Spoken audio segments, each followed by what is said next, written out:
Hi, welcome to LaunchLeft, an intentional space for art and activism, a podcast, a label, a launchpad for left-of-center artists. Our guest today is Katie Melua. Please welcome her to the show. But first, don't forget to rate and subscribe. Follow us on all socials at LaunchLeft. Hey. Is that you? Hi, Rain. Nice to meet you. It's a pleasure and an honor. Am I talking to you from the UK right now? Yeah, I'm in London at the moment. This is where I live. Oh, wonderful. Is it sunny there or is it gloomy as per usual? Yeah, actually, today it's been glorious. It's so nice to speak with you. I was listening to your record all night. You spent a lot of time making it, or you were very thoughtful about how you made it. Is that right? Yeah, I mean, it took about 4 years. And it was... the thing is, it never gets easier making records, right? It just doesn't. And you just sort of, also, the older you get, you try and really need to find the sort of justification for it, you know, the amount of time that it needs. I can be my own worst enemy, and I'm so tough with myself, and I just think quality is really important and you have to work so hard. And I always think, okay, every time I make a new record, the listener has the chance to listen to a Dylan record or a Frank Sinatra record or a Joni Mitchell record. So this new work needs to compete at that level, which is a terrible thing to be thinking as you embark, you know, on songwriting or going into the studio. But I think it is important, and I still love the challenge of it. And I find it utterly fascinating. And I find, you know, so many people talk about the evils of our industry, but I don't know, the people that I've worked with, I've been very lucky to meet some of the most talented and good-hearted people. And to go on this sort of trip with them has been incredible. Yeah, you can tell that everyone that was involved in the record cared very deeply about it. Everyone involved is galvanized to help lift up the artist that they're representing and to bring it to life. And I think that you did such a great job, and all your collaborators as well. The fact that you used a whole symphony orchestra is no small feat either. What was that like? Oh, it's crazy. I mean, the thing is, I'm a very lucky girl. I started making music, you know, I made my first record when I was 19. And from the very first record, I got put into a studio with brilliant musicians, some of the best UK studio musicians. Back then, I was working with a producer and songwriter called Mike Batt, and he was quite a traditionalist. So he really put me in the heart of like this British music making scene. And he was also a great arranger. So from album number 1, we always had orchestras. So in a way, like, I've been really spoiled, and I'm the first to kind of admit it and realize like what a privilege that has been. But I don't know, I mean, on this record, there was something so magical about these arrangements. They have this beautiful kind of lightness and delicacy while still being very rhythmical and incredibly moving. We actually went to record them in Georgia, in my home country, which is where I was born, and my whole family moved over to the UK when I was 8 years old. But the studio where I recorded the orchestra is this brilliant wooden-clad, huge room that used to be the soundtrack recording studio for all the Soviet films. And now it's been turned into this great music studio, and this Georgian Philharmonic Orchestra were just amazing because they have a very sort of passionate way of playing. And then mixed with Leo Abrahams, our producer, who arranged the strings, with his work, and he's a typical Englishman. So there is this sort of subtlety and reserve, you know, and a really sort of bullseye way of working, you know, quite exacting. And I think it created a really interesting work. Now that we've talked a little bit about the record, I'm curious. You say you made your first record at 19, but how did music find you, like, as a child? When was the first memory you have of music, and how did it touch you and move you? Okay, so being born in Georgia in 1984, which is, you know, as many people know, Georgia on the Black Sea coast, surrounded by the Caucasian Mountains. in the far, far eastern part of Europe. And Georgia used to be part of the Soviet Union. So by the time I was about 6, 7 years old, the Soviet Union was collapsing. And between the 1991 years to about 94, Georgia was really devastated, infrastructurally speaking, which meant that we had major issues with electricity and hot water. And I'll get to how this relates to music. I remember I would have been 7, or maybe even a little bit earlier, and the lights would go out. And we'd be sort of, living with candlelight, basically. And my mum played the piano a little bit. So she'd sit at the piano and she'd play. And I often think about the fact that I listened to those sort of beautiful pieces like Beethoven's Moonlight Sonata, which was the first piece that completely blew my mind. And it would have been in darkness, and I would have been very young. And I just remember thinking, like, it felt so powerful, something that I couldn't see, something that I couldn't touch, that it was just like literally going inside me. And I was a kid, and I was just incredibly aware of this sort of atmospheric change that this piece of music was able to achieve. And then the other thing that would happen was we would get about an hour each day when the electricity would come on. And during that hour, my uncles, because in Georgia, everyone lived, in their big families, people didn't really live, separately too much. During that 1 hour, they would rush to their cassette players and they would put on Black Sabbath, Led Zeppelin, Queen.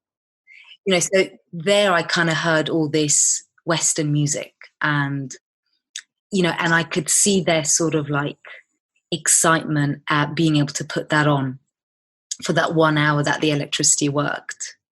And I think it just, it kind of instilled a sort of a sense of, the importance of music, the importance of great records, and I'm just so honored to still be working in the field. Yeah, that's an interesting combo, Beethoven and Led Zeppelin. I love that. I love the hybrid for sure. It's the arrangements were just gorgeous. We say all this, but I also feel that I make pop records, not pop in the sense of, but it is pop records. But I just feel that even records that is for everyone, like this isn't a record for a niche group. It's not a subculture that this record is for. It's for everyone. It's for, anyone that might be into good music. I really believe we shouldn't be afraid of sophistication, even in that sort of mainstream space. I think people can take it. They definitely can. And I think it's interesting to see how far we can go with that. And how much we can create this sort of invisible architecture when someone listens to a piece of work, and how much it can soothe them, it can inspire them, it can even transform them, because I believe great art has the capability of doing that. Yeah, and I think, you touched on something I think is really important, which is that, good pop music does all those things. It doesn't really matter the genre. The most important thing is knowing that the artist is free to make decisions not based on the bottom line or dollars or a sort of formula, but more coming from the heart of what they need to express. And that's something that's very clear with your music. You make such a really good point. I mean, the fact of having that type of pressure is something I've actually experienced myself. So when I first started, and I will tell this story without any judgment, because actually I benefited from it massively. My first record company and my first manager was a phenomenal and is a phenomenal songwriter. But there was always pressure in the system to sell, to get to the top of the charts. It was just sort of, it just seemed to be so natural to him, that, well, of course, the definition of success is that we sell as many records and we get to the top of the charts. And I just thought that was the case. I mean, I was 19, so I kind of thought, okay, this is the case throughout the whole industry. And I kind of accepted it being a young kid. And I benefited from it massively because, in Europe, those early records that I made sold really, really well, but it just isn't sustainable, and that is the issue. Like, I definitely burnt out after, 4 records of turning them around really quickly. And then I was lucky enough 6 years ago to meet with a really great management team called ATC Management, who are based here in London. And yeah, they really stand behind this philosophy of it's really the artist that has to set the agenda and also the pace of work. I believe in discipline, and I believe in a consistent output of work, but you can't force it, and you have to take account of being a human being, and making sure you live enough to sort of observe and take life in, and and make truthful observations, because all that's the stuff that's really important for great music, I think. You say you burned out after the first 4, it was like a machine. You were in a machine for a while. Can you walk us through sort of for you how you gained back your own autonomy as an artist? You know what? It wasn't completely black and white. I came out of the burnout just frankly being so grateful to be alive. I was just so happy to be able to walk the streets, as a healthy human being, and to not have paranoid thoughts, and and also the burnout. It wasn't super clear to me if it was just to do with work. I've always been a huge perfectionist, and so that can mean that you're your own worst enemy. There was also some things at home. I'm a big family girl, so I think just touring the amount that I was touring and the promo schedules that I was on in my 20s meant that I was away from my family, and I'd grown up with, like I said before, my uncles and my grandparents. So there was a few things that kind of didn't go my way. But I think it was coming out of that burnout and just going, oh man, it's so good to be alive. And let's just not even think about records or being an artist or any of that. Like, just the beauty of having a healthy mind and a healthy body. So it made me very appreciative of that. And then just gradually over the years, I realized how much music means to me. And I never, ever thought about leaving the game. I never did. And to be honest, me and, Mike Batt, who was my producer and manager in the early days, we made 2 more records, and they're 2 beautiful records. And I think of that time as probably the greatest mentorship that I could have ever asked for, because, I think you have to sort of experiment as a young artist, Mike had 30 plus experience on me, so in terms of a creative dynamic, there's no way you can sort of argue with that. And also I'm someone that really respects my elders. And that meant, I really respected, what he was bringing to the table. So what I'm trying to say, it wasn't quite a sort of a black and white story of, I was oppressed as an artist or anything like that. I was very grateful for those experiences, and even for the burnout, because it taught me to respect myself and to, really measure my energies. And you say you kind of yearned for your family. You're a family gal. How many siblings? Do you have siblings, or is it a big family? Or Well, it's a big family because, back in Georgia, we used to live with my grandparents and my uncles.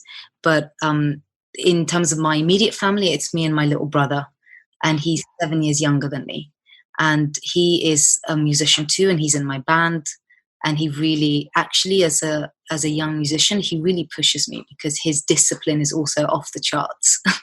Sounds like you both have a lot of discipline, which, I think if you're gifted, great, but the doing it every day and being disciplined and really believing in what you're doing and working hard to perfect it, even though nothing is perfect, but to have, your eye on the prize of whatever you want to manifest, getting it to that place and not falling short takes discipline. I loved your quote about, the success of the record was in the finishing of it for you. And I think that's so important for artists to have that be the barometer and the marker of success, do you know? Well, I think we can all decide what our own success is. I mean, especially now, because it's not as clear cut as it once was, what it means to be successful. Hey, I mean, having some commercial success is always welcome. Like, I can't possibly frown upon it. But yeah, the discipline was essential for me, particularly in a specific field with this record, which was lyric writing. And this was an area that I always felt a great deal of mysticism around. A lot of the artists that I look up to, like Joni Mitchell or Bob Dylan, who I really revere. But, you don't get to see a huge deal about how, their process works. And, and I do like that, but I felt like I really needed to figure out some of the techniques that I was lacking in lyric writing. And this started for me about 4 years ago. So it started with me thinking, okay, well, where can I go and learn about lyric writing? It seemed like in the field of hip hop and rap, there was a lot more confidence with words, with the use of words. But in the field that the genre that I'm in, which is sort of classic inspired folk, blues, jazz-based pop songs, there seems to be a sort of a gap there. And basically, yeah, I went out and did everything I possibly could to research, to study, to practice. And it was amazing to see it pay off. But there's something else I would like to add, which is that, I think discipline is so good, but you also need to sort of observe yourself, and you have to make it exciting for yourself. And sometimes people do end up tiring themselves out after years and years of doing it, and losing that spark for it. And I'm really interested in kind of keeping that flame and spark and that inner motivation alive for what we do. I am curious if you have any current artists or even, they don't even have to have lyrics. It could be classical, but anyone currently or jazz that you're listening to that's been an inspiration to you. I'm really obsessed with Brad Moldo, the jazz pianist. I think he's just phenomenal. In fact, the last show I went to see before lockdown was the 13th of March, his show here in London. And I also had the day of lockdown. Yeah, that was my last gig. Then I had tickets also for his July dates.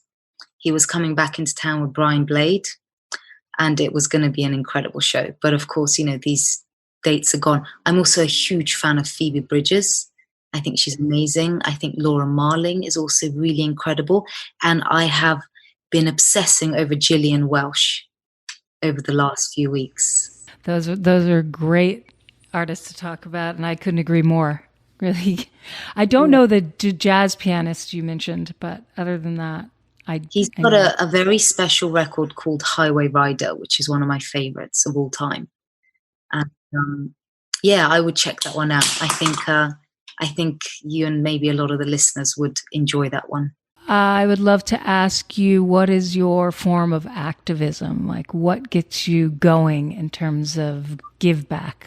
To me, I try and, I don't assume that just because I'm an artist and I have an audience for my music that people are necessarily going to sort of do what I say. So I always think I have to be very careful and sensible about, shouting about political topics. So I try and do things based on just my own actions. So, for example, the environment is something that, we should all deeply care about it. And, we'd all be completely screwed if things continue the way they are.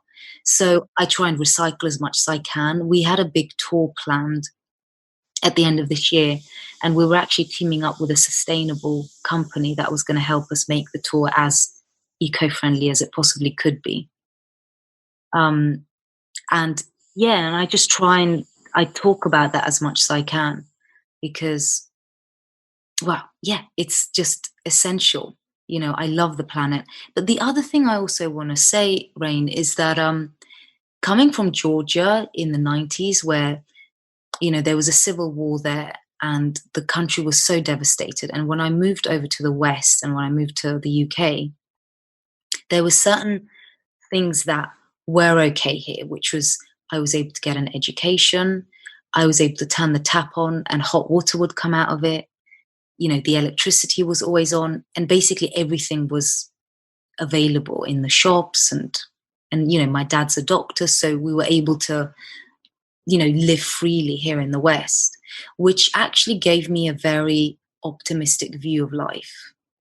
And it's like the framework I had for life was what I'd seen in Georgia, where as a kid of 6 and 7, when I would go to school in Georgia, it would have to close at winter time because it was too cold.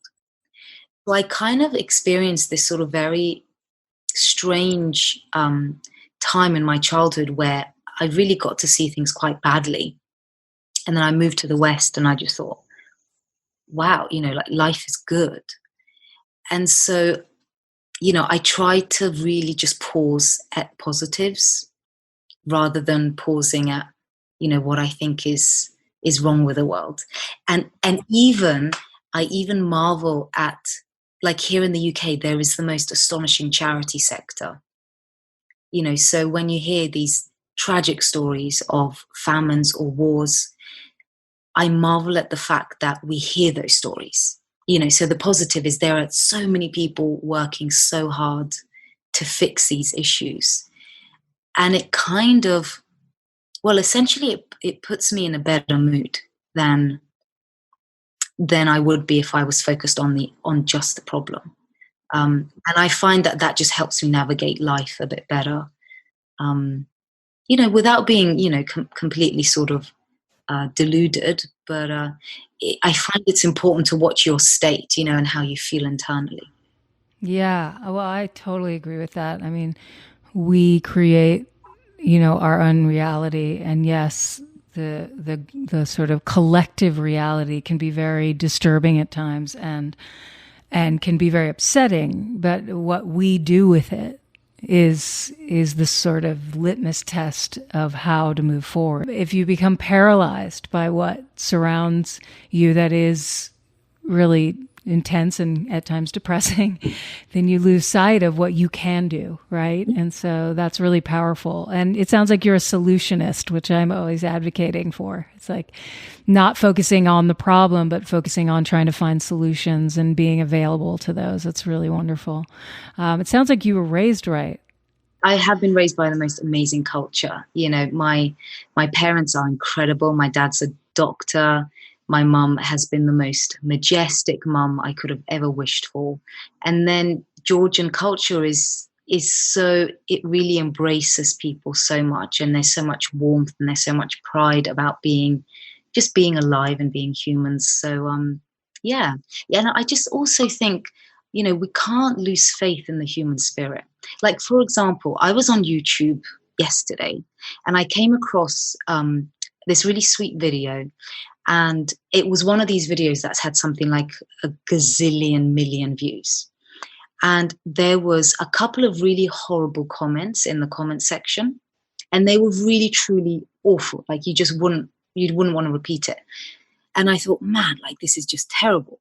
But then the number of reactions that were just laying into this person who had said this vile thing was remarkable. Literally, it was something like 99.9% was, telling this person to just, go away and kind of grow up. And yeah, it still made me feel good about humankind. Yeah. Yeah. Well, I couldn't agree more. I mean, I think inside all of us is a spark of our true nature, and that true nature is good and is compassionate and does care. And even those who've kind of gone astray and don't realize it, they have that spark in them. And so, being compassionate towards them is the hardest thing, but it's also the thing that could potentially bend them back to their truth too. Have compassion for them. Accept that they've said or done something horrible, and still, keep going and still be a good example, still use your light to do something transformative that might even change their mind, And of course, it's not easy, No. Those are the hardest things in life. The hardest. And also, I think changing people, that's a really difficult notion. But I sometimes think that relationships become set. And so it can be very difficult to change someone in a relationship, but they might have the capacity to change, or you might, in a separate and a different context. Also, I just wanted to mention, when you talked about being raised well, like I'm a huge reader, which probably doesn't come as a big surprise. I think reading and great literature is essential to the forming of every single human being. And there's one thing that happened to me when I first moved over to the UK. I was turning 9 years old, and back in Georgia, I'd never actually been in a library because, the country was kind of too poor to have libraries and you didn't really get to go to any. But in Belfast, which was where I first went to school, I actually went into the school library and was blown away when I could take away 6 books. In the fact that I didn't have to give anyone money for taking something away, and that I was trusted as an 8-year-old to, return these books was completely mesmerizing for me. And one of the reasons why it's an honor for me as a Georgian girl raised in England to be talking to you, to be talking to Americans, is my ultimate favorite writer is Flannery O'Connor, the Southern American Gothic writer. A good man is hard to find. Yes. And her writing about writing is so tough and it's so great. And that's what I just, for a culture to create a writer like Flannery O'Connor is really majestic. So yeah, it's just great to be talking to you. You too. Well, is there anything else you'd like to share? What are your next steps? I mean, you're putting out a record during quarantine. Obviously, there's no touring this year. I would, as soon as we're allowed to travel, I would love to get to America. I'd actually love to visit the Flannery O'Connor estate. I'd like to visit some of the places where she grew up. I want to keep working on my writing. I think songs are just so majestic, and I think the tradition of them is both so old, but also the art of record making, I think, is really new. And I'm just really interested in experimenting with it and continuing to work with it. And hope people will come along for that ride. Oh, wonderful. Well, I hope you do get to make it over here and I get to see you sing. And I will say your voice is spectacular, but I will also say that the capture of your voice on this record, the sound, whatever vocal sound, whoever was producing it, it's so intimate and personal, and you can feel it resonate in your heart. This record was produced by Leo Abrahams, and Leo also arranged the strings. And it was amazing Leo is known as one of the greatest guitarists in the UK. His mentor is Brian Eno. So he comes from a very interesting tradition himself. When we first met, and I have to say it was really difficult to find the right type of producer or the right person. I mean, as you know, Rain, the producer's job is quite undefined in our industry. So you sort of have to meet the person and then you kind of have to figure out what your philosophies are. And Leo, when we first met, he said to me, my idea about being a producer is that my job is to bring to life the artist's vision. And, it's just amazing to hear. But also I really believe in giving the team as much freedom and as much sort of, as much of a good atmosphere as possible. And so I know when we're in the studio, we can really sort of fight against the technology, because we're sort of very much at its mercy.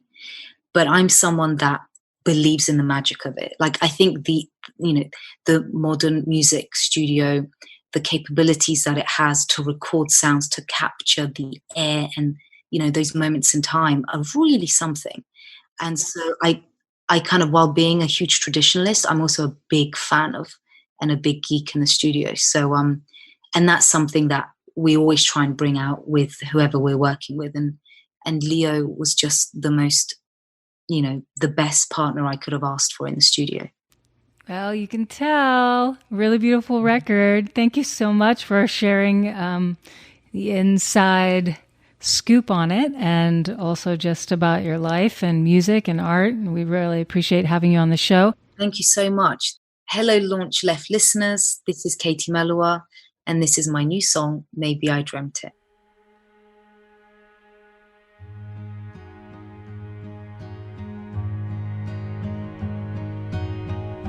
Took my heart and lifted it to the stars, to the sky. Said the winds had brought you here. Maybe I dreamt it. Took my heart and lifted it to the wild, to the free. Said if there's anything you need, maybe I dreamt it. You showed me freedom,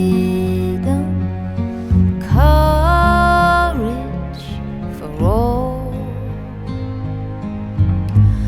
where time was plenty and no one feared the stars would fall.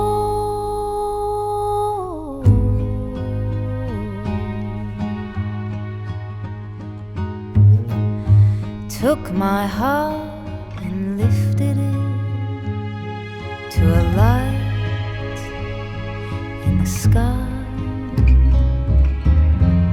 Said a song had needed me. Maybe I dreamt it. You showed me freedom for the child and the tiger skin, like in those old tales where the beggar is a king.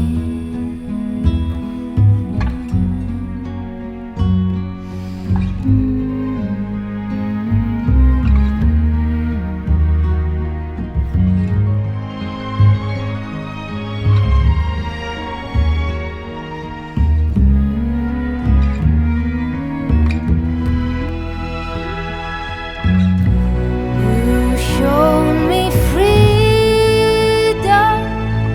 courage for all, where time was plenty and no one feared the stars would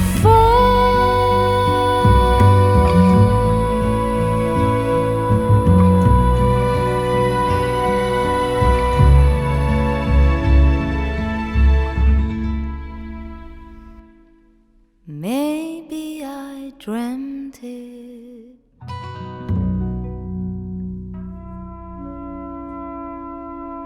LaunchLeft aims to create an intentional space that highlights and empowers all artists for whom radical creativity is not a choice, but a necessity. LaunchLeft begins with music, but its ultimate aim is to launch left-of-center artists in all creative fields.